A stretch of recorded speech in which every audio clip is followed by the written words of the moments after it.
Bem com vocês? Eu espero que sim. Olha, gente, hoje eu tô muito orgulhosa das coisas que estão acontecendo aqui nos bastidores do História de Sonhos.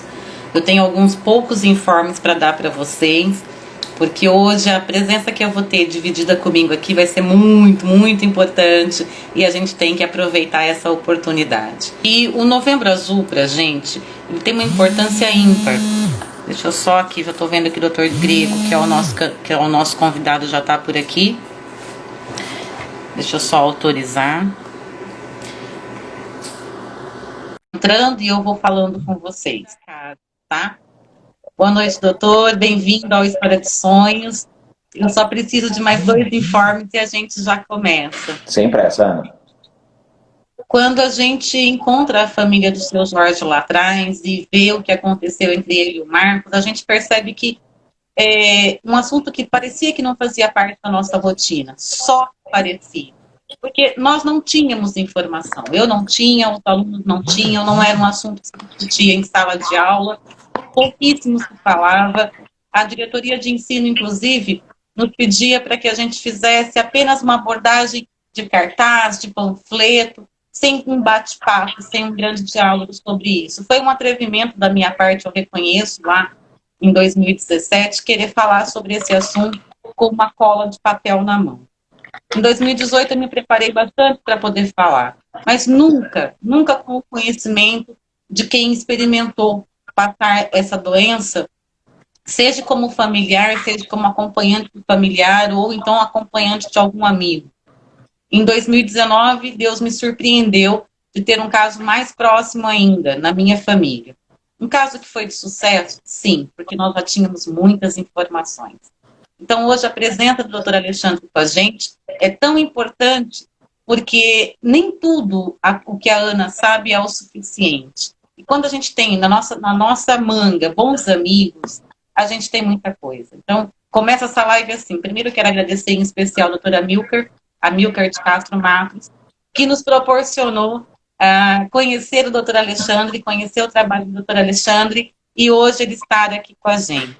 Dr. Alexandre, o História de Sonhos é carente de informação sobre o Novembro Azul, sobre o câncer de próstata. Então, muito obrigado por estar aqui. Nós vamos ter aí chegando familiares. Na plataforma, nós estamos agora com 97 pessoas, entre alunos e pais. Eu achei fantástico os pais estarem lá.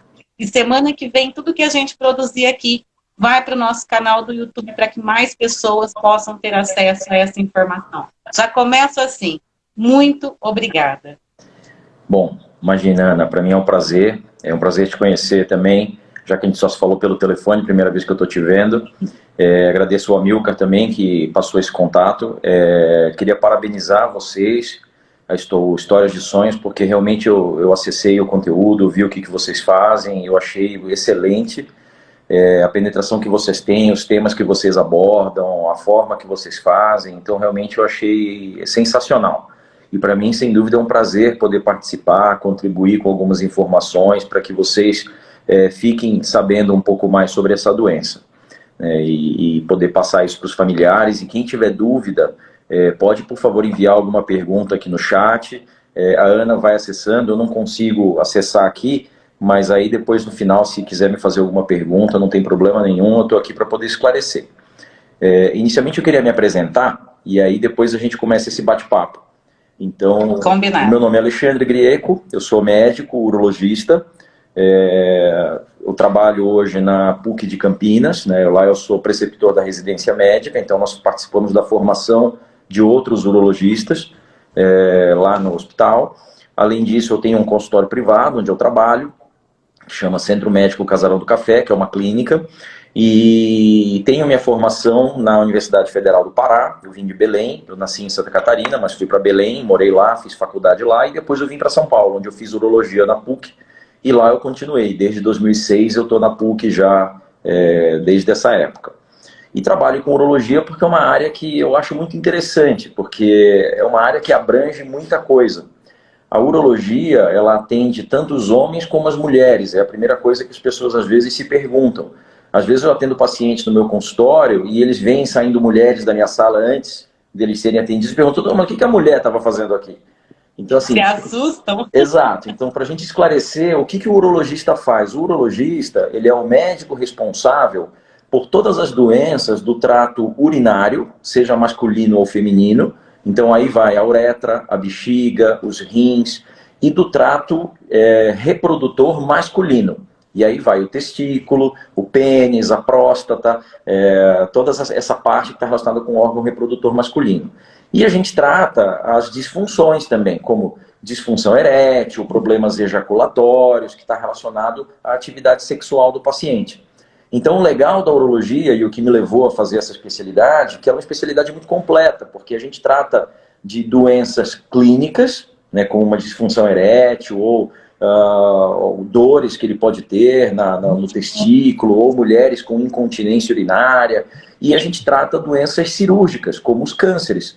Câncer de próstata, câncer de rim, câncer de bexiga, câncer de testículo, e isso é uma especialidade realmente muito ampla. Além dos cálculos, né? A gente sabe das pedras nos rins, que também quem trata é o urologista. Então, quem tem uma cólica de rim vai ser atendido no pronto-socorro, mas depois o ideal é realmente ser avaliado por um urologista, que é quem vai tratar esse cálculo.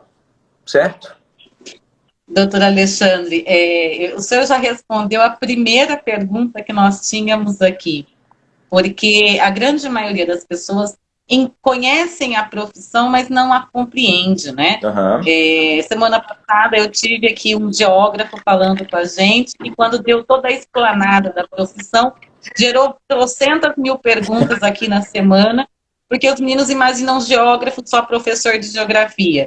E agora o senhor respondeu uma pergunta que é da Liliane, perguntando se o urologista trata só do câncer de próstata, e a gente pôde aprender que não. Sabe, doutor Alexandre, uma coisa que assusta muito a gente, a próstata, o câncer de próstata, ele é o segundo que mais acometem os homens, entre os cânceres, né? Uhum. E existem tantos tabus relacionados a isso que a gente não sabe nem por onde começa. A maioria dos homens, eles têm medo desse câncer porque está diretamente relacionado à sexualidade, ao órgão reprodutor. Mas esse deve ser o maior medo deles? Na verdade, a pergunta é assim: o homem precisa procurar um urologista exatamente na idade adulta, na idade sexual, ou desde sempre, como a mulher, por exemplo, procura o ginecologista? Bom, então vamos lá. Em relação ao câncer de próstata, realmente ele é uma doença que preocupa, é uma doença muito prevalente, é o segundo maior câncer que acomete os homens, como você bem falou. O primeiro câncer é o câncer de pele e depois vem o câncer de próstata. Para vocês terem uma ideia de números, esses números são bem alarmantes. Mais ou menos a cada 7 minutos e meio, uma pessoa vai ter um diagnóstico de câncer de próstata no mundo. Então, enquanto a gente está aqui conversando, pelo menos mais 5 pessoas vão descobrir que tem câncer de próstata. E a cada 40 minutos, uma pessoa morre de câncer de próstata no mundo inteiro. Então, ainda é uma doença que mata bastante. Mas ela é uma doença em que essa morte é muito evitável quando a gente consegue descobrir numa fase muito inicial. São raros casos que, mesmo descobrindo a doença numa fase inicial, essa doença vai realmente levar esse indivíduo à morte. Felizmente, a gente consegue tratar na maioria dos casos. E o que é a grande preocupação do homem? Porque, como você bem falou, Ana, a grande preocupação hoje, isso vem diminuindo, mas ainda é a preocupação do tabu em função da sexualidade, da masculinidade, seja no tratamento como no diagnóstico. Porque a gente sabe que para o diagnóstico tem sempre aquelas brincadeiras do toque retal, que realmente faz parte dessa avaliação. Antigamente era muito mais difícil, mas as gerações mais recentes já perderam um pouco desse receio, entendem a importância, isso já vem sendo muito divulgado.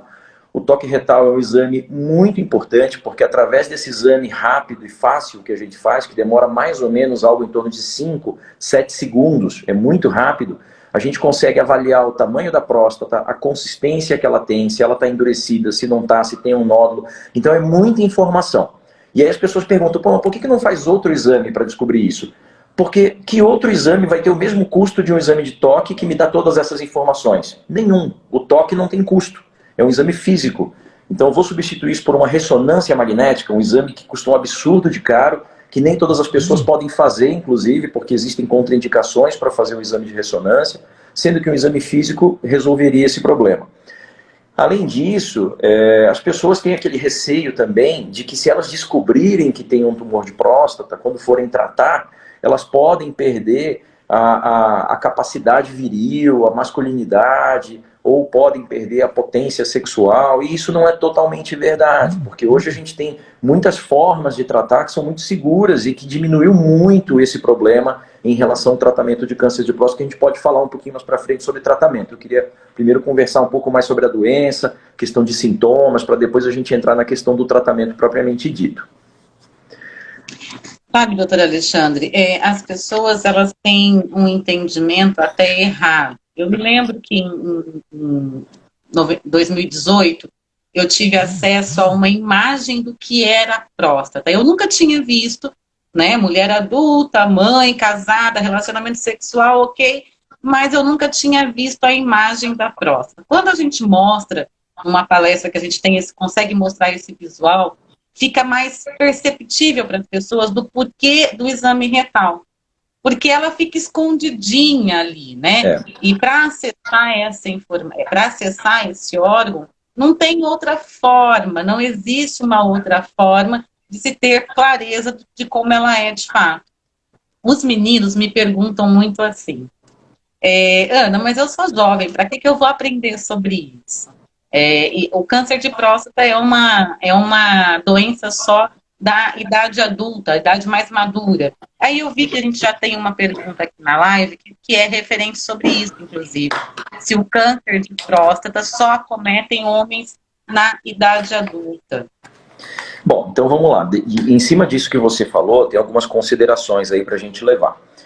Primeiro, realmente, a próstata ela é um órgão meio místico, né? Porque não é uma vesícula biliar que a gente já tem uma ideia de como é, que é muito fácil de ver. Você vai lá, mata uma galinha, você vê a vesícula biliar, você vai matar um boi, você vê a vesícula biliar, então é diferente. A próstata ela é um órgão que as pessoas muitas vezes não sabem nem onde está e nem para que serve. Então vamos começar por isso. A próstata ela é uma bolinha, mais ou menos do tamanho de uma bolinha de ping-pong, parece uma noz. Ela pesa mais ou menos 20 gramas. E ela está localizada na barriga do homem, a mulher não tem próstata, mas ela está localizada na barriga do homem, logo abaixo da bexiga, na frente, atrás desse ossinho púbico que a gente tem aqui embaixo. Então ali embaixo vai estar a próstata. Mas se ela está aqui, por que eu faço o exame pelo ânus? Porque ela está justamente abaixo da bexiga, à frente do ânus.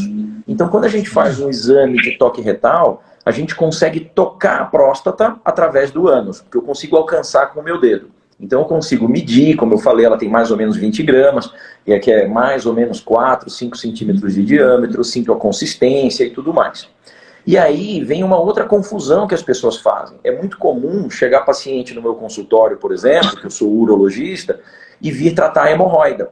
Falar, eu estou preocupado porque eu tive um sangramento nas fezes, eu tive uma dor para evacuar, e estou muito preocupado com a minha próstata.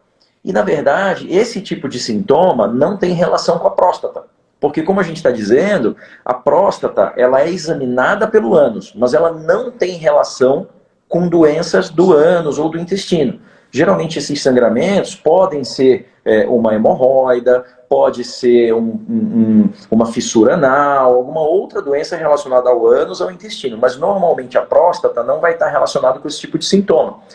Habitualmente, a próstata ela tem sintomas urinários. Por quê? Como eu falei, essa bolinha que está abaixo da bexiga, ela está justamente no meio da uretra. Você tem a bexiga, abaixo dela é o canal da uretra que vai drenar essa urina para fora, e a próstata está envolvendo aquilo ali, abraçando a uretra, uma bolinha embaixo. E aí, quando você tem algum crescimento dessa próstata, alguma inflamação dessa próstata, alguma coisa que afete a próstata, quando dá sintoma, costumam ser sintomas urinários, porque essa próstata comprime a uretra e dificulta de esvaziar a bexiga. Por isso que a gente ouve muito falar daquele paciente mais velho que acorda muito para fazer xixi, que acorda a noite inteira, não esvazia direito a bexiga, faz força, é aquele senhorzinho prostático, porque a próstata dele está crescida, está comprimindo a uretra. Mas isso não é sinônimo de câncer, é sinônimo de algum sintoma da próstata. Porque a próstata, pode falar. Eu ia exatamente perguntar isso, porque assim, nem todo sangramento ou diferenciação na urina, que é o principal sintoma do câncer de próstata, vai diagnosticar lá na frente um câncer, Exatamente. né? Toda Porque vez que a gente toda tem uma complicação. isso, toda vez que a gente tem um sintoma urinário, e o que são sintomas urinários? Pode ser uma queimação, pode ser um sangramento, pode ser uma dificuldade de urinar, pode ser uma frequência aumentada da urina. Então, isso são todos sintomas urinários. A próstata, quando ela cresce, e isso é muito comum nos homens mais velhos, ela tem um crescimento benigno, que não é câncer. E esse crescimento benigno é a parte do miolo da próstata que fecha a uretra. Mas, por outro lado, o câncer de próstata, normalmente, ele acomete mais a parte periférica da próstata, por cima dela. E a uretra está passando no meio. Então, como o que está cometendo o câncer é a parte mais externa dessa próstata, não costuma comprimir a uretra. E aí é a grande pegadinha da doença, que o câncer de próstata não dá sintomas. Porque como ele está na parte de fora da próstata, a gente não tem uma compressão do canal, não tem o sangramento na urina, não tem nada, porque esse tumor ele está por fora, não comprime nada, não traz sintoma, não traz dor. E aí a importância do exame de toque, das avaliações feitas pelo urologista, que aí a gente consegue detectar essas alterações pelo exame de toque. Se o paciente tem outros sintomas, a gente tem que investigar, obviamente, mas normalmente não está relacionado com o câncer de próstata. Quais são, doutor, os principais sintomas, então, para que eles possam entender de verdade, assim, mas eu tô com diferença na cor da minha urina, eu tô com dor baixo ventre, quais são esses sintomas? Então vamos lá, vamos começar primeiro, quando que o paciente vai no urologista? Que foi aquela primeira pergunta que você me fez. Então assim, a criança nasceu, tá tudo bem, seja um menino ou uma menina, precisa ir no urologista? A princípio não. Vai fazer a consulta no pediatra, vai fazer todas as avaliações. O que chega para o urologista na infância?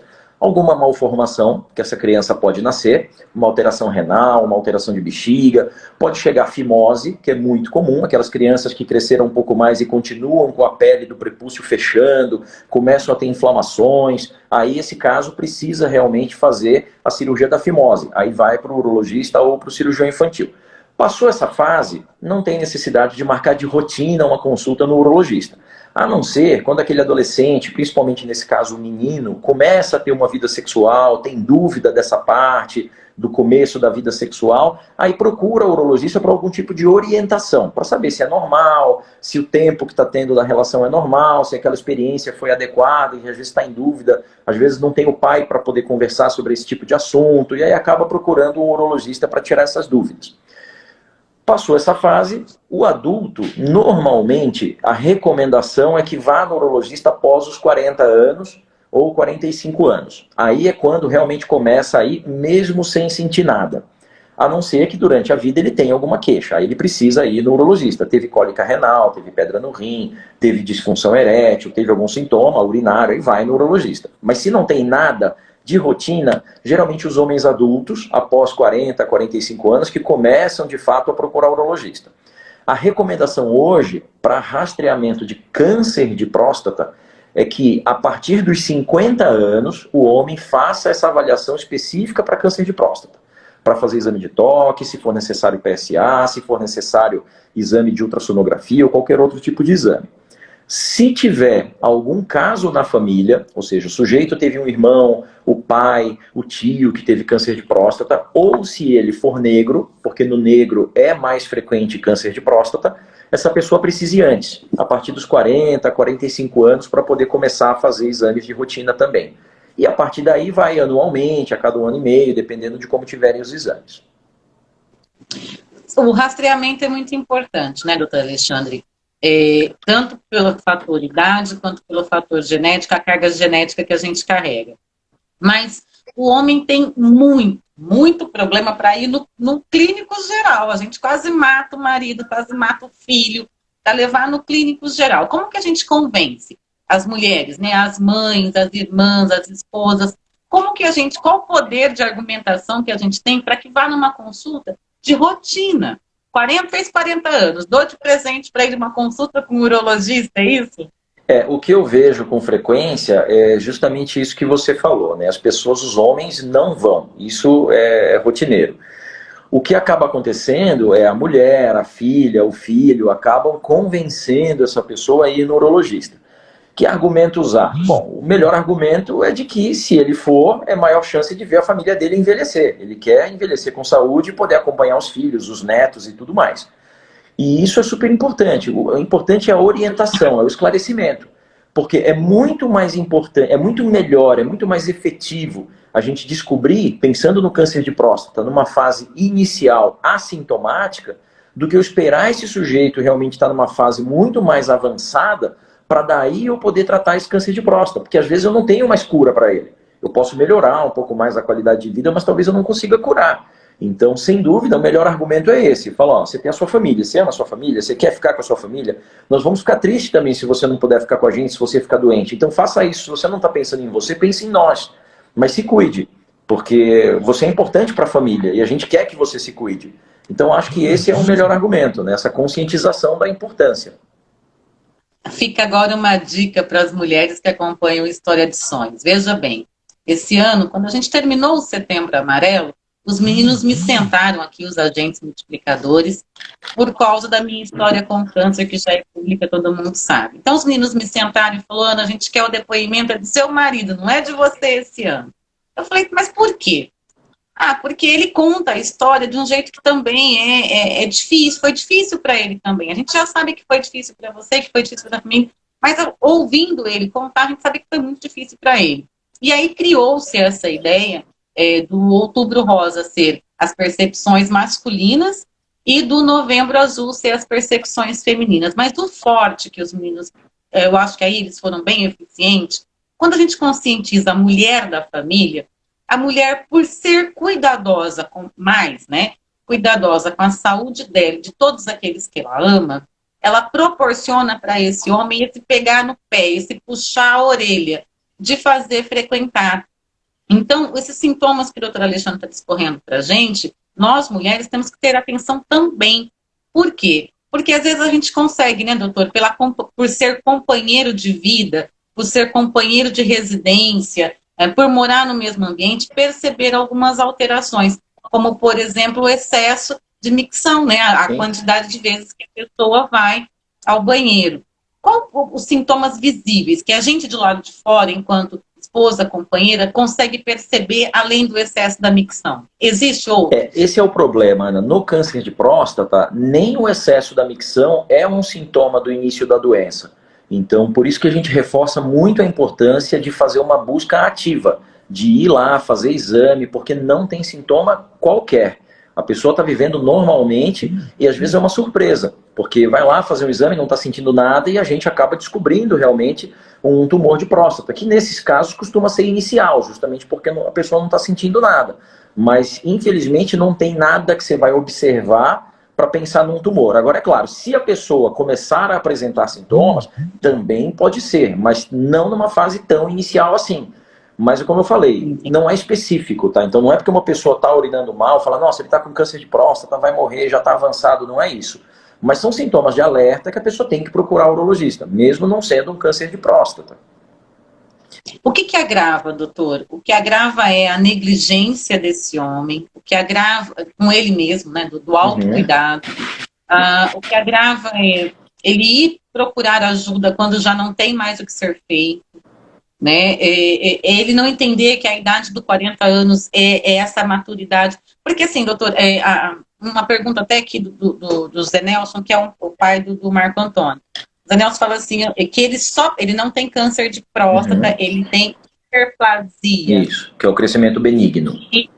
Isso, e aí ele fala assim, que até os 45 ele tinha tudo bem. E aí agora é normal crescer a próstata, já está na idade do crescimento. Isso acontece, é na maturidade do próprio órgão do homem, não é isso, doutor? A próstata, ela é um órgão que ela tem uma influência hormonal muito grande. E à medida que a gente envelhece, por volta dos 45 anos, 40 anos, começa a ter um desbalanço nesse fluxo hormonal do equilíbrio da próstata e ela cresce. Esse crescimento, ele pode ser para fora, vamos colocar desse jeito, ela vai crescendo, crescendo, crescendo, mas não comprime a uretra. Não tem problema nenhum. A gente faz exame de rotina, examina o paciente. Uma coisa que eu falo com frequência depois que eu faço o exame de toque, falo, fique tranquilo, o senhor fez aqui o exame, a sua próstata está aumentada, mas é normal para a sua idade. Ou seja, ela cresceu, mas não está trazendo problema nenhum. Agora, existe a situação em que ela cresce e traz problema, que é quando ela cresce e traz a dificuldade para urinar. Ela começa a comprimir o canal. Então, ela cresceu, obstruiu o canal e trouxe dificuldade para urinar. Aí, nesse caso, ele tem uma hiperplasia benigna, não é tumor, mas é uma hiperplasia sintomática. Aí ele vai tomar remédio, se o remédio não resolver, a gente vai mudar, e se não resolver, vai para uma cirurgia, que é uma cirurgia específica para o crescimento benigno, que é de um jeito feito lá com os seus riscos de acordo com a cirurgia. No caso do câncer, a pessoa não tem sintoma, ela vai fazer exame, se tiver alguma suspeita, porque o exame de toque ele não dá o diagnóstico, ele faz uma suspeita, a gente percebe uma alteração, percebe um endurecimento, algum nódulo, aí vai indicar uma biópsia. Aí, através da biópsia, a gente vai ter um diagnóstico para daí fazer o tratamento. E quando faz esse diagnóstico, aí é o que eu queria comentar em cima do que você falou agora há pouco, a gente vai explicar para o paciente o que ele tem, porque até então ele não sabe, a gente está suspeitando, a gente está colocando o gato em cima do telhado. Falou, deu uma alteração, precisamos fazer uma biópsia, existe o risco de ser e a possibilidade de não ser. Lógico que desejamos que não seja, mas se for, o ideal é que a gente já descubra para poder já tratar e resolver o problema. E aí é onde eu entro na questão das lives, né, que você estava falando, a percepção que cada um tem. Eu tenho a minha percepção na hora de dar um diagnóstico, o paciente tem a percepção, porque é ele que está no meio desse furacão, o acompanhante está do lado tentando compreender como que aquela pessoa vai receber, porque a esposa geralmente conhece, sabe que às vezes o cara ele é muito tranquilo, ele vai receber bem, ou pelo contrário, ele já é um pouco deprimido, ele pode ficar mais desmotivado ainda. Então, esse conjunto todo de pontos de vista, nesse momento, é muito curioso, porque eu tenho que tomar todos os cuidados na hora de passar a informação, para poder passar de um jeito, de preferência, o mais otimista possível, explicando para ele todas as possibilidades, mas não deixando de ser realista, e tentando fazer com que ele se anime para tratar, né? Então, um pouco desse ponto de vista realmente é muito interessante. Sabe, doutor Alexandre, o que eu percebo ouvindo das pessoas próximas do História de Sonhos que estão passando por esse problema é o seguinte, a palavra câncer dói na alma, não importa onde esse câncer esteja.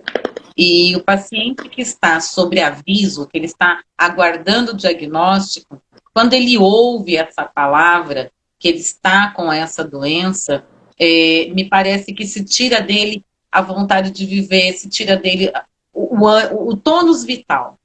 E aí, assim, nesse ponto, a família é muito importante, porque quando, eu até falo por mim, quando a gente está abatido, quando recebe essa notícia, parece que a gente está derrotado. E aí é nesse momento que a família é importante. Como o familiar pode ajudar esse paciente? Porque não é só uma conversa, não é 5 minutos de carinho ou de abraço. Existem outras coisas que o familiar pode fazer para ajudar no tratamento, como, por exemplo, acompanhar para receber o diagnóstico ou na medicação que é preciso, na internação. O que o senhor acha que é mais eficiente na hora da família acompanhar esse paciente? O amor. Sim, eu acho que isso daí é fundamental, Ana. A gente, quando é muito comum o homem ele ir sozinho à consulta, né? Um homem de mais idade, 50, 60 anos, esse paciente que vai descobrir que tem o câncer de próstata, ele frequentemente vai sozinho à consulta. Ele já vem, faz exame, tudo, já está acompanhando há alguns anos, então ele sempre vai sozinho. Mas é muito importante, e eu peço isso quando tem principalmente uma situação como essa, que tem um diagnóstico, para envolver a família, trazer na consulta, até para compreender todas as explicações, porque não é raro a gente acabar de dar uma notícia, explicar, por mais eufemismo que a gente possa usar, por mais suave que nós tentemos ser, o paciente sai de lá e você falou câncer, daí para frente ele já não ouviu mais nada. Então ele sai de lá com aquela ideia só, será que está resolvido, será que não está? Você falou, ele já não entendeu mais nada, porque a casa caiu. Então o chão saiu dos pés dele. E aí a família realmente tem esse papel super importante, primeiro de participar das explicações, para entender bem o que vai acontecer, quais são as etapas que a gente vai enfrentar, e depois também para poder ajudar esse paciente a enxergar que tem luz no fim do túnel. Porque, como você falou, a família ela é o suporte de tudo. Eu, por exemplo, quando tenho um problema, eu não vejo a hora de chegar em casa e estar perto da minha família, porque isso é o que me dá sustentação. Então eu acho que isso é super importante. A família tá junto nesse momento, segurar a mão, falar, ó, vamos junto, tem que marcar o próximo exame, vamos lá, eu vou com você. E essa pessoa que está doente vai se sentir muito mais amparada e muito mais forte para vencer o problema. Mesmo que não seja um problema tão grave, mas isso, a pessoa não tem ideia dessa gravidade ou não, ela sempre pensa no pior. Então você, tendo esse suporte, eu acho que você supera isso com muito mais força e muito mais facilidade. Deixa eu ver se eu consigo traçar uma cronologia. A pessoa ela vai perceber ou não um sintoma, ou vai chegar à idade de 40 anos e vai começar a fazer seu rastreamento. Primeiro passo. Segundo passo, essas consultas com urologistas passam a ser frequentes e o primeiro exame que o urologista pede é o PSA, que é um exame de sangue, nem é invasivo, e o PSA ele consegue determinar o que para o homem? Que ele está com a taxa hormonal descompensada. Na verdade é assim, o paciente vai lá no urologista, é feita uma conversa para saber se tem sintomas ou não. Aí é feito o exame de PSA, que é colhido o exame de sangue, e é feito o exame de toque retal. Estando tudo normal com toque retal e chegou o PSA, está tudo normal, volta daqui a um ano e meio e a gente volta a conversar. Se por acaso tiver alteração do toque ou do PSA, esse paciente vai para uma biópsia. O que é o PSA? O PSA ele é uma substância produzida pela próstata que tem como função essa substância liquefazer o sêmen. O homem, quando tem uma ejaculação, o sêmen ele sai na forma de um coágulo, ele é meio endurecido, parece uma gelatina. E depois de alguns segundos ele liquefaz. Isso tem a ver com a reprodução, porque quando o sêmen cai ali dentro da vagina da mulher, se ele está líquido já, a acidez da vagina mata os espermatozoides. Então a natureza, sabiamente, deixou o sêmen masculino na forma mais gelatinosa para cair lá no colo do útero da forma gelatinosa que ele está mais protegido. Depois ele vai liquefazendo e consegue penetrar no útero da mulher para poder fecundar o óvulo lá dentro. Então isso é reprodução. E o PSA é a substância que liquefaz. A função dele é isso.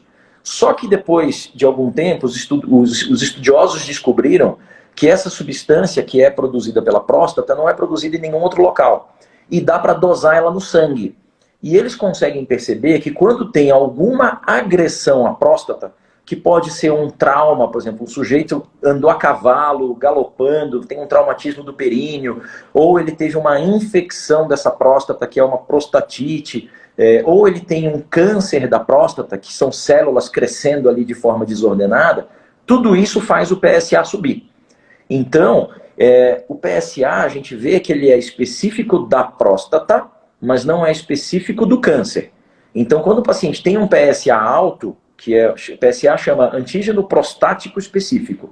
Quando o PSA está alto, significa que alguma coisa está acontecendo com a próstata, não necessariamente um câncer. Pode ser uma inflamação, pode ser só esse crescimento, porque aí tem mais células na próstata produzindo PSA, então ele sobe. Pode ser que tenha um câncer, e aí a gente correlaciona as informações. O PSA, o exame de toque, como que estava o PSA do ano anterior, se ele subiu muito rápido de um ano para o outro, para saber se eu preciso ou não fazer essa biópsia. Fiz a biópsia, aí eu vou ter um diagnóstico. Não tinha nada, era uma inflamação. Beleza, remédio, vai para casa. Não, nessa biópsia deu um câncer de próstata. Aí a gente vai avaliar esses resultados, a gravidade desse câncer, fazer exames para ver se ele está só localizado dentro da próstata, se já é um câncer mais avançado, e aí a gente vai partir para o tratamento. Joia. Sabe, doutor Alexandre, é muito engraçado tudo isso, porque é muitos detalhes do nosso próprio corpo que a gente não conhece. Você tem o livre-arbítrio, você tem uma autonomia com o seu corpo, mas você não se conhece. Por isso esses bate-papos são tão importantes, especialmente para a molecada, 15, 16, porque eles não entendem que cada pedacinho do nosso corpo não tenha... O dedão do pé mantém a gente em pé, né? E eles agridem o próprio corpo. O que a gente pode fazer de errado para contribuir para futuramente a gente ter um câncer de próstata, por exemplo? Além da alimentação errada, né? O que a gente faz de maus tratos durante a vida que nos leva, de repente, a desenvolver o câncer? Alguns cânceres, como por exemplo o câncer de próstata, ele tem uma influência genética muito importante. Então existe uma hereditariedade muito importante, ou seja, se o pai teve, existe uma chance maior do filho ter. Não significa que ele vá ter, mas existe uma predisposição para isso. Meu pai, por exemplo, teve câncer de próstata, então eu tenho um risco aumentado de desenvolver câncer de próstata durante a minha vida. Mas o que eu posso fazer para piorar isso daí? O que eu fiz da minha vida para piorar? Bom, é mais ou menos o que você falou, é se alimentar mal, não fazer atividade física, obesidade e algumas alterações que o indivíduo não tem muito controle, né, sobre elas, porque é a exposição a alguns elementos da natureza. Radicais livres, são reações inflamatórias que podem levar no organismo. Mas na próstata especificamente, o principal é o fator genético. Não é muito relacionado à alimentação. Acredita-se que carne tenha um pouco de influência, mas não tem nenhuma comprovação ainda disso. Felizmente, porque eu gosto muito de carne, então eu já fico feliz. Olha, os carnívoros aí de plantão, todos estão felizes, viu? Sabe, doutor Alexandre, é muito engraçado, porque a molecada faz perguntas que às vezes você olha e fala, mas isso parece óbvio. E não é, né? Para o conhecimento deles, não é. E conforme a gente vai respondendo o que parece óbvio para a gente percebe que é uma grande maioria. Por exemplo, de novo, volta aqui a questão do toque retal. De novo, volta a pergunta. Não é uma agressão ao homem, é por isso que ele evita esse tipo de exame. Aí eu vou complementar essa pergunta dizendo o seguinte: não é uma agressão ao homem, mas é uma conduta machista que nós temos instalada, é isso, doutor? Por isso que os homens têm tanto medo desse exame de 5 segundos? Eu acho que não é uma agressão ao homem, mas é uma agressão ao machismo, né? Você acaba ferindo a masculinidade dessa pessoa, mas isso é como eu falei no começo. Eu acho que isso é uma coisa muito do meu avô, nem do meu pai já é isso. Então isso é uma coisa mais antiga. É claro que tem lugares em que as pessoas ainda têm um pouco desse pensamento, que eu diria até um pouco retrógrado, porque as informações têm chegado, as pessoas sabem da importância de tudo isso. Mas hoje é muito menos frequente. Eu examino pacientes de várias idades, hoje mesmo examinei um paciente de 89 anos, que é um paciente que tem tudo para ter um pouco mais de preconceito, foi lá examinar, às vezes eles olham, não tem jeito, né, tem que ir, mas vai numa boa, vai tudo tranquilo, eu brinco sempre. Na hora que eu vou fazer exame eu ainda brinco com eles, eu falo, só não pode apaixonar, é só para fazer o exame. E aí todo mundo leva numa boa, descontrai. Geralmente eu tento deixar os pacientes à vontade. Como eu falei, é muito rápido. O exame demora 5, 7 segundos. Para um urologista experiente, né? É suficiente para a gente sentir a próstata. Não precisa mais do que isso. Então é muito tranquilo. Eu acho que essa questão tem caído. Eu acho que não é algo que se mantém por muito tempo, não. Cada vez mais tem sido mais tranquilo. A gente falou um pouquinho sobre os sintomas, que são quase que imperceptíveis num primeiro momento, mas tem uma coisa, Alexandre, que eu acho que é importante que todo mundo saiba, que assim, quando o câncer de próstata chega ao médico, né, quando o paciente chega com essa doença, está no princípio 90% de cura. É isso mesmo, doutor? 90% de cura. E quando o paciente chega já tardiamente, a gente não tem muito o que fazer. Qual é? 90% de cura, doutor Alexandre. Por que esses homens não vão antes? Por que eles morrem tanto? Eu fico brava com isso. Isso aí é uma incógnita, né? Eu acho que é porque homem é homem, né? Não vai. Ele se acha que tá tudo certo, é muito forte, não fica doente, tá mais preocupado em trabalhar, quando tem tempo não quer ir, esquece. Então sempre posterga, deixa para depois. É aquilo que você falou no começo, mulher é muito mais cuidadosa sobre si mesma e sobre os que estão ao seu redor. Então, isso é natural do gênero, né? O masculino, ele geralmente é um pouco mais desleixado quanto a isso. E o número é exatamente esse. Se a pessoa descobre no começo, quase 100% cura. Então, é uma doença que a chance de cura é altíssima. É claro que um ou outro vai ser uma doença mais agressiva, mas a imensa maioria, se você descobrir numa fase inicial, resolve o problema. Então, realmente não tem motivo para não fazer isso. Então, eu quero convidar os pais que estão ouvindo a gente a assistir a live, eu não vou me lembrar o dia, mas é a primeira, 2 de novembro que nós fizemos, que já está lá no YouTube, onde a gente fala sobre os direitos do paciente com câncer de próstata. A gente sabe que uma das coisas, inclusive com alguns pais que eu converso sempre, de falar, Ana, se tratar é complicado, porque eu vou me afastar, INSS é X, dependendo de caridade, não sei o que, sou eu que sustento a minha família. Bom, os homens são protegidos pela lei também. Existem leis que protegem, existem médicos que atestam a proteção que vocês precisam. Então, assim, chegou no consultório, é câncer de próstata, o médico tem toda a liberdade de afastar esse paciente. Não tem como recusar, né, doutor? Porque está embasado com documento, existem leis que protegem. A gente falou bastante sobre isso com o advogado para fazer a live do dia 2. O senhor encontra dificuldade de algum laudo do senhor voltar, do INSS rejeitar? Isso acontece com o senhor, doutor Alexandre? Não, eu acho que são duas coisas importantes para a gente falar. Primeiro, que lógico, se for preciso ficar afastado muito tempo, mais do que 15 dias, 30 dias, ou mais tempo, lógico, ele vai ser feito um laudo médico, ele vai ter a biópsia mostrando que ele tem um câncer, um relatório dizendo que ele fez uma cirurgia ou um tratamento qualquer e que ele precisa de afastamento. Então ele vai ter direito a isso não é negado, nunca houve uma negativa em cima disso, se tem uma comprovação, o documento médico ele é um documento que tem validade, então tudo isso vai estar embasado. O que pode acontecer, eventualmente, é esse paciente não precisar ficar todo esse tempo, que a maioria das vezes não precisa. Então hoje, os tratamentos, e a gente vai começar a falar sobre isso agora, eles melhoraram tanto que tem pacientes que em uma semana já conseguem voltar às atividades. Então isso é uma coisa importante. Para a gente tentar entender um pouquinho melhor, então vamos lá. Se eu tenho um paciente que eu descobri que ele tem um câncer de próstata numa fase inicial, que é o que a gente quer fazer, que é o que a gente vai tratar, esse paciente vai fazer ou uma cirurgia para remover essa próstata, ou ele vai fazer uma radioterapia. Quem vai decidir isso daí? Vai depender da idade, das condições clínicas do paciente, de obesidade, da saúde que ele tem, do tamanho desse tumor, da gravidade dele, que são dados que a gente vai ter na biópsia, para definir melhor entre radioterapia e cirurgia.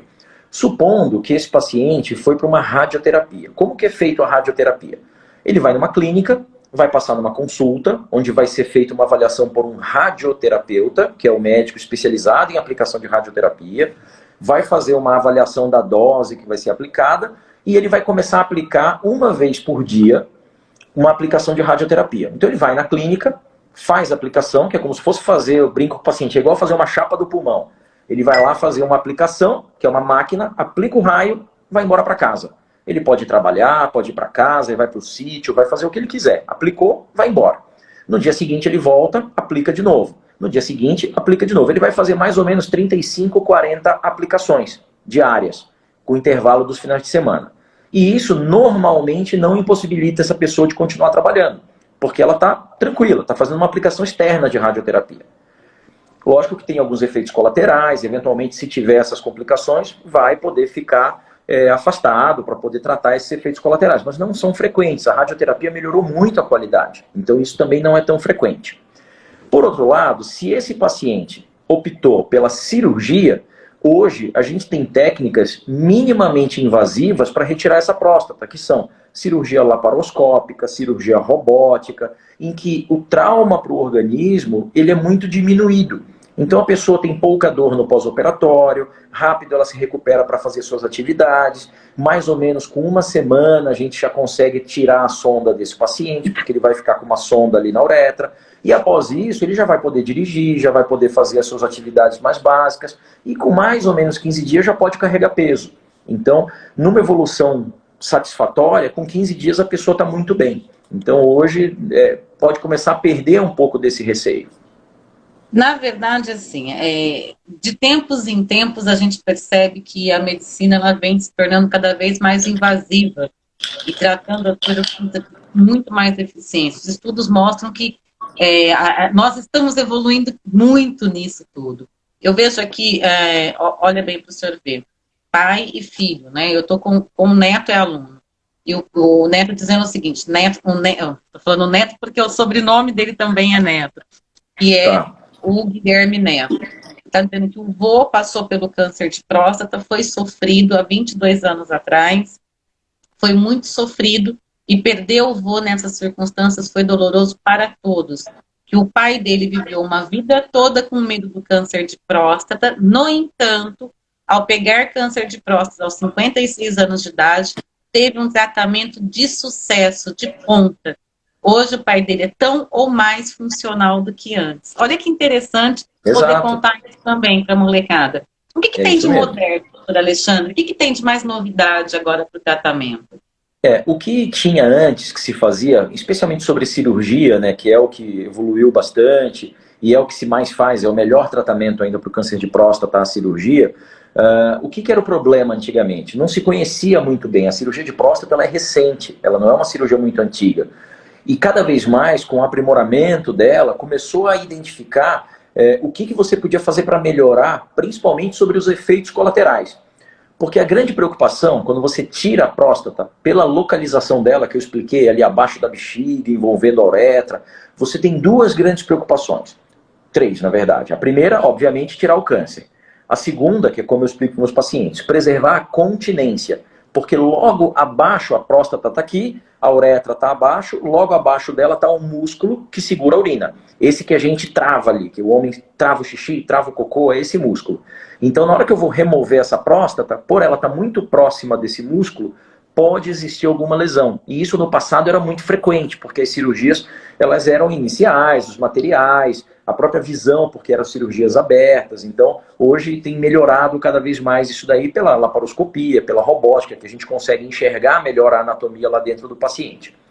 Além disso, os nervos que são responsáveis pela ereção do homem, pela potência sexual, eles passam dos dois lados da próstata, em cima da próstata, atrás da próstata. Então ela está toda envolvida por uma malha nervosa, que são microfibras nervosas que passam ali. Então era muito frequente, quando você tirava a próstata, você condenava a vida sexual desse paciente, porque ele não tinha mais a ereção.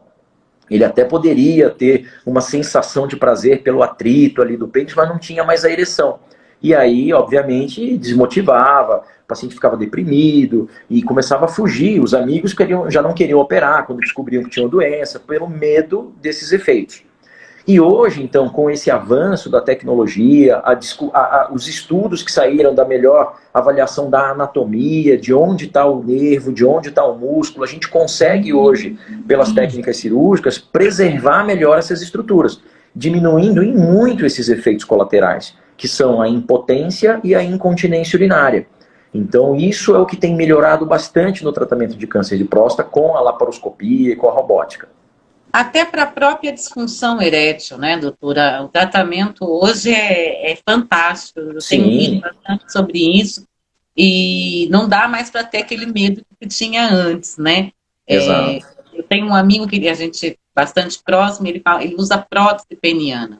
Uhum. E ele fala assim, que quando ele colocou a prótese, eu não me lembro muito bem o tempo que faz, e o caso dele se tornou bem público na nossa roda de amigos, porque uma das coisas que ele mais tinha receio era da separação. Ele achava assim que ele ia se separar da mulher, que ele ia perder o órgão genital, a função do órgão genital, que não ia mais ter uma vida sexual, e isso o casamento deles virou uma bagunça total. E até a própria disfunção erétil. Então, hoje tem tratamento que o homem não precisa ter esse medo todo como era, sei lá, 15, 20 anos atrás. Tudo está muito moderno e mais simplificado. Acessível. Está mais acessível. A prótese peniana, sem dúvida, ela é super acessível. Existem dois tipos de prótese. A prótese que a gente mais põe é uma prótese chamada de semi-rígida, que os planos de saúde cobrem, o SUS cobre, então essa prótese é de fácil acesso. A prótese ela é o último estágio do tratamento da disfunção erétil. Antes disso a gente tem remédios que ajudam nisso daí. Mas se a gente pensar 20 anos atrás, não tinha nenhum remédio para disfunção erétil. Os remédios também são recentes. Então o próprio tratamento da disfunção erétil, ele é muito recente. Quando lançaram o Viagra, se eu não me engano foi em 97, 96, talvez um pouquinho depois, daí para frente foi uma revolução. Então isso melhorou muito e o acesso está muito mais fácil, os remédios são mais baratos, a prótese, como eu falei, está disponível, então realmente isso é uma coisa que está sendo mais fácil de resolver. E aí a questão da disfunção erétil entra também mais uma vez na pergunta que você me fez antes, o papel da família. Porque eu tenho pacientes que são separados e tiveram câncer de próstata nessa fase, e tenho pacientes que são casados e tiveram câncer de próstata. Quando você tem um grau de disfunção erétil num paciente casado, eu falo para eles que eles têm uma sorte, porque eles têm uma parceira do lado que está acompanhando o tratamento, entende o que ele está passando, ela vai fazer a parte dela de ajudar no estímulo na hora da relação sexual, porque precisa de estímulo para ter ereção, principalmente numa situação como essa, não é tão fácil. Então, ela participa muito desse processo de ajudar esse paciente, inclusive lá na frente, depois para tratar esse tipo de complicação. Enquanto que um Essa é uma das paciente... funções do estar casado, Sim, né? exato, com Ter essa certeza. compreensão e essa percepção do outro, né? Exato. E quando o homem, esses casos, por exemplo, que eu tenho de pacientes ou solteiros ou separados, que estão evoluindo com algum grau de disfunção erétil no pós-operatório, eles estão muito mais inseguros, porque eles vão sair na noite para ter uma relação e não sabe como é que a pessoa vai receber se ele não conseguir ter aquela ereção adequada. Então eles ficam muito mais ansiosos, muito mais inseguros, apreensivos, por não ter esse pilar de sustentação como o casado ali, que tem a família do lado apoiando. Então, reforçando só essa questão realmente da importância da família. Né? Doutora Alexandre, a gente já passou então um pouquinho pelo sintoma, como é receber esse diagnóstico, o que tem de novidade de tratamento, mas tem uma coisa que a gente precisa contar para esses homens também. Tive câncer de próstata, operei, fiz a cirurgia, não precisei fazer a cirurgia, foi só com medicação e com tratamento, mas estou são, sadio, curei. E agora? E agora vive, não tem nada para fazer. Tá tudo bem. Não é um câncer recorrente, porque existe a cirurgia que faz a retirada, não é um câncer que vai prejudicar outros órgãos, não é um câncer que vai deixar esse homem alerta. Não, é assim, toda vez que você tem um diagnóstico de câncer, para você curar esse paciente, não é só operar. Esse paciente ele tem um segmento em que existe um risco dessa recidiva, principalmente dentro dos primeiros 5, 7 anos. Então todo câncer, você descobriu que tem câncer, você só vai estar de alta no mínimo daqui 5 anos. Por mais que você esteja bem no pós-operatório, os exames estejam normais, você vai ficar em acompanhamento. Passados 5, 7 anos, dependendo de cada doença, aí a pessoa vai ter alta. Aí realmente falou, acabou, não tem mais risco, tá tudo certo. Então, no câncer de próstata, considerando esse paciente que tem um tumor localizado, que foi um bom candidato para radioterapia, para cirurgia, para o tratamento curativo, no pós-tratamento, no pós-operatório, no pós-radioterapia, a gente vai fazer novamente aquele exame de PSA, que ele é um marcador, ele é o termômetro da doença. Eu usei ele lá para me auxiliar no diagnóstico, fiz o tratamento e agora eu uso esse exame para me auxiliar para saber se está tudo bem. Porque como eu tirei a próstata, eu irradiei essa próstata, o PSA dele não pode mais subir, não tem mais PSA. Então a gente vai ficar dosando isso daí, e enquanto o PSA dele estiver nos níveis zerados ali, baixinhos, tá tudo bem, e eu vou seguindo esse homem inicialmente de 3 em 3 meses, depois de 6 em 6, à medida que o tempo passa, eu passo a vê-lo anualmente, e daqui a alguns anos, 7, 8 anos normalmente para câncer de próstata, a gente fala, ó, não voltou mais, agora não volta, então você está liberado, e vive a vida. Né? Agora, é claro, se em algum momento, nesse acompanhamento, a doença voltar, que pode acontecer, porque era uma doença um pouco mais agressiva, ou demorou um pouquinho mais, ela já era maior na hora que a gente descobriu, mesmo que ele tenha ficado bem 1 ano, 2 anos, 3 anos, em algum momento voltou, aí a gente refaz alguns exames para estudar o tamanho dessa recidiva, o local, porque aí a gente pode fazer tratamentos complementares. E aí vem, novamente, o avanço da medicina. Porque recentemente a gente tem inúmeros medicamentos para tratar essa situação, que antes não tinha nada. O paciente voltava com doença, a gente sabia que ele ia morrer do câncer de próstata. Hoje não. Hoje a gente tem vários medicamentos orais, injetáveis, aplicação de radioterapia naquele local que recidivou, para poder curar esse paciente ainda lá na frente. Então hoje realmente ficou muito mais tranquilo. Casos que não tem mais solução, que o homem procura e não tem mais o que ser feito pela medicina. Existem formas hoje de deixar esse paciente confortável até que se chegue ao fim. E isso é claramente exposto para a família, doutor? Ou é para o paciente? Sempre para o paciente? Assim, na medicina a gente tenta sempre resolver, mas nem sempre é possível, então consolar sempre, né? Já dizia Hipócrates. Então o que a gente tem que fazer? Você tem que entender a situação, primeiro, para ver se realmente não tem jeito. Uma vez que vimos todas as possibilidades e não tem jeito, a gente vai fazer o melhor. No caso do câncer de próstata, uma coisa que é comum acontecer para doenças avançadas, que realmente são metastáticas, esse paciente ele vai ter doença nos ossos. Isso é muito comum. O osso é um local frequente de metástase do câncer de próstata. E metástase no osso dói. O paciente tem dor óssea, tem dor no corpo, pode ter fratura quando essa doença está mais extensa, mesmo sem ter grandes traumas. Então, nesses casos, a gente tem remédios que auxiliam para reforçar esses ossos, para tratar a dor desse paciente, aplicações de substâncias que conseguem diminuir essas metástases e a gente consegue dar muito conforto e qualidade de vida. E na hora que a gente vai fazer isso, a gente não pode mentir. Eu não posso falar para o paciente, não, fica tranquilo, você não tem nada. Mas também eu não preciso falar para ele que ele vai morrer. Então, eu posso achar um meio termo disso. Eu vou explicando para ele o quanto ele quer saber. O paciente às vezes sabe da doença dele, ele sabe que está grave, ele sabe que ele demorou, ele percebeu que o resultado dos exames não está favorável, que o tratamento não foi como desejado, e ele sabe que não tem saída. Mas ele não quer perguntar, ele não quer saber, ele não quer ouvir a palavra que ele vai morrer. Então ele vai levando, você manda ele fazer isso, ele faz, você manda ele fazer o outro, ele faz, e ele vai se sentindo melhor e vai ficando feliz. Se ele me pergunta, eu sou obrigado a falar a verdade para ele, eu não posso mentir. Muitas vezes a família pede para a gente não falar, fala, olha, eu vou até onde ele quer saber, mas eu não posso mentir para ele. Isso é um juramento que eu fiz, então eu não posso falar mentira. Agora, se esse paciente não quer saber, eu também não preciso esfregar na cara dele que ele está doente a ponto de que ele vai morrer. Às vezes ele não quer saber, ele já sabe lá no fundo. Então a gente vai passando o que for possível para ele. Por isso que é tão importante a gente ter ao nosso lado sempre um profissional da área médica da nossa confiança, porque eles sabem, inclusive, fazer a leitura da gente enquanto paciente, do que a gente está preparado e quer, e do que a gente não está preparado e nem quer passar longe até de ouvir, mesmo que seja uma verdade. Doutor Alexandre, faltou eu te perguntar alguma coisa que o senhor achou que a gente precisa ainda saber, que o senhor acredita que a gente não perguntou? E tem uma pergunta na caixinha que eu não posso encerrar, mas se a live cair, aí eu pergunto para o doutor Alexandre e a gente completa isso em um outro momento.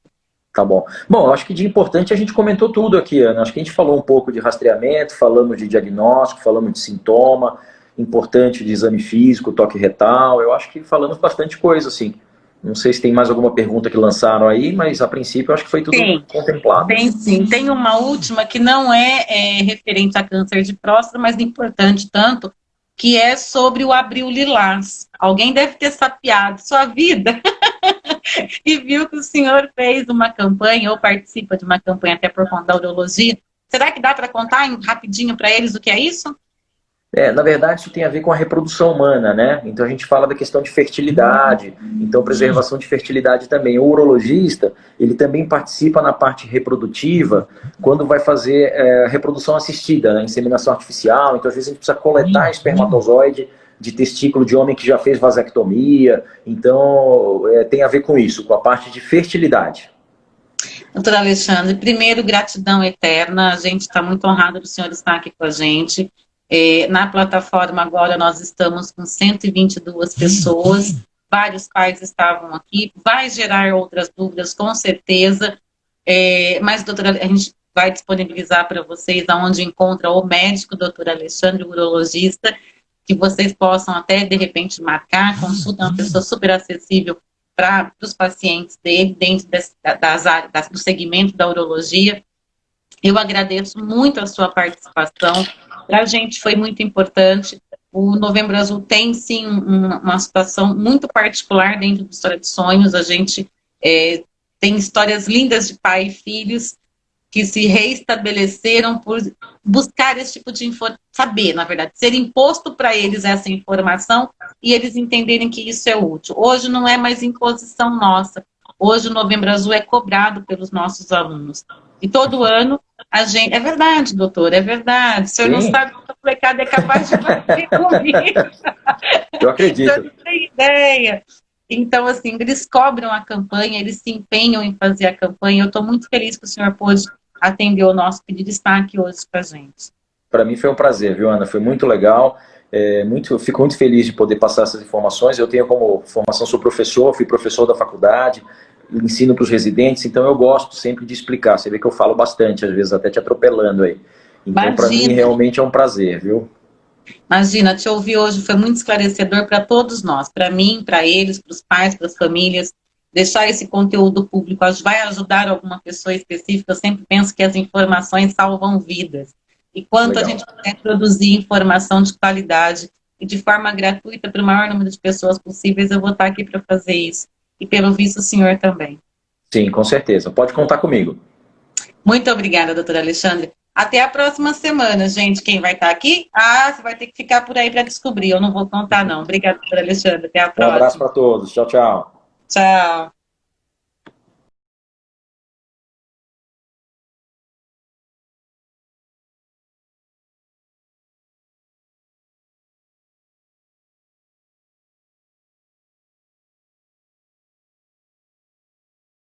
Se você gostou desse vídeo, deixe seu like, se inscreva no canal e ative as notificações e não esqueça de nos seguir nas redes sociais. Um beijo pra você e tchau!